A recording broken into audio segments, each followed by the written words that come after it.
नमस्कार दोस्तों। आज का हमारा वीडियो एक मार्ग ईआरपी के एक बहुत ही इम्पोर्टेंट इशू के ऊपर है कि आपने कभी देखा होगा कि आप जब मार्ग ईआरपी से जीएसएन फाइल बनाकर जीएसटी के पैनल पे अपलोड करने की कोशिश करते हैं तो आपके सारे बिल्स तो अपलोड हो जाते हैं आसानी से, लेकिन एचएसएन कोड कोई भी नहीं शो होता है। तो इस प्रॉब्लम को हम कैसे सॉल्व करें, इसके लिए मैं आज आपको बताने जा रहा हूँ। इसके लिए फिर सबसे पहले हम अपने मार्ग ईआरपी के सॉफ्टवेयर पे आ जाते हैं। सॉफ्टवेयर में आ जाने के बाद आपको सबसे पहले एक चीज़ का ध्यान रखना है कि आपका जीएसटी का पैच अपडेट होना चाहिए। तो यहाँ से आप ये जीएसटी के पैच के अपडेशन की डेट और मार्ग ईआरपी की वेबसाइट से मैच कर लीजिएगा। अगर आपकी जीएसटी के पैच की डेट सही नहीं है, अपडेटेड नहीं है, तो आप एक बार वहाँ से जीएसटी का पैच अपडेट करके तब ये चीज़ें कीजिएगा, तो आपको प्रॉब्लम 99% सॉल्व हो ही जाएगी। तो इसके लिए फिर सबसे पहले हम जीएसटी के पैच को अपडेट कर लेने के बाद यहाँ पर जीएसटी के मेन्यू में आ जाएंगे। फिर यहाँ जीएसटी R1 में जाकर हम पहले वो डेट डालेंगे कि किस डेट से किस डेट तक हमें जीएसटी की रिटर्न बनानी है या किस महीने की रिटर्न बनानी है। शो करने के बाद आपके सामने पूरा डाटा फिल्टर होकर यहाँ पे आ जाता है। फिर एक बार आप जीएसटी R1 रिटर्न पे जाएंगे। रिटर्न पे जाने के बाद आप एक बार पहले जीएसटीएन एक्सेल टेम्पलेट पे क्लिक करेंगे और अपनी रिक्वायरमेंट के हिसाब से यहाँ से ऑप्शन सिलेक्ट करके इंक्लूड एचएसएन समरी को जरूर सिलेक्ट करेंगे और स्टार्ट पे क्लिक करेंगे।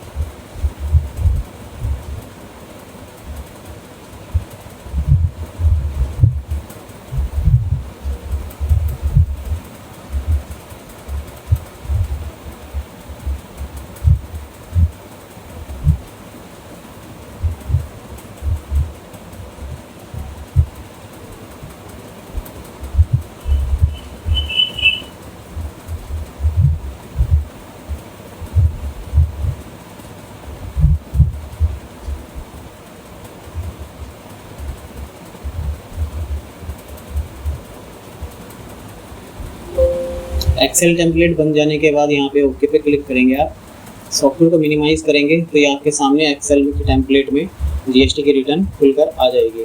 फिर यहाँ हम एचएसएन वाले सेक्शन में चले जाएंगे। अगर आप B2B और B2C दोनों करते हैं तो यहाँ पर ये B2B और B2C दोनों के एचएसएन अलग अलग शो होते हैं। तो यहाँ पे हमने B2B वाले सेक्शन में जाने के बाद यहाँ से अपने सारे एचएसएन एक बार कॉपी कर लेते हैं। फिर हम एक वेबसाइट पे आ जाते हैं।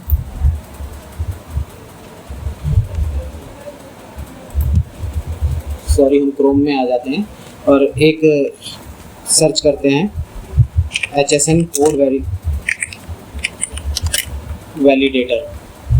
तो ये सर्च करने के बाद ये सबसे ऊपर वाली जो वेबसाइट आ रही है इस पर चले जाएंगे हम, और यहाँ पर आने के बाद ये खाली जगह पर हम ये एचएसएन को पेस्ट कर देंगे और इसके बाद ये चेक एचएसएन कोड समरी पे क्लिक करेंगे।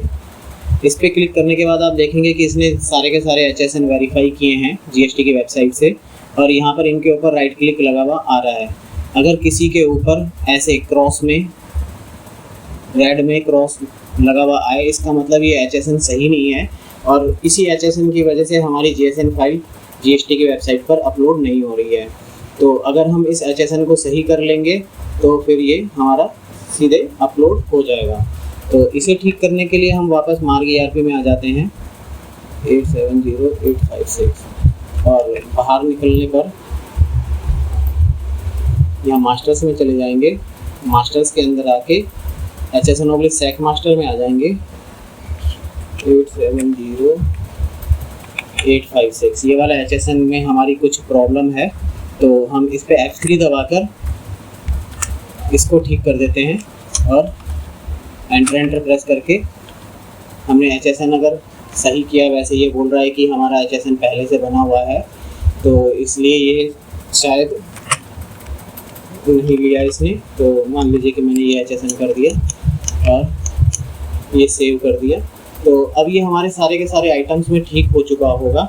और अब अगर हम GST की रिटर्न बनाएंगे और JSON फाइल बनाएंगे तो हमारा GST के पैनल पे सही से अपलोड हो जाएगी। तो अगर ये वीडियो आपको अच्छा लगा हो तो अपने किसी जानकार अगर कोई मार्ग यूज़ करता हो तो उसके साथ ज़रूर शेयर कीजिएगा। और अगर आप एक कोई नया सॉफ्टवेयर लेना चाहते हैं मार्ग ERP का, तो आप हमें इस नंबर पे कांटेक्ट करके भी सॉफ्टवेयर ले सकते हैं। तब तक के लिए धन्यवाद।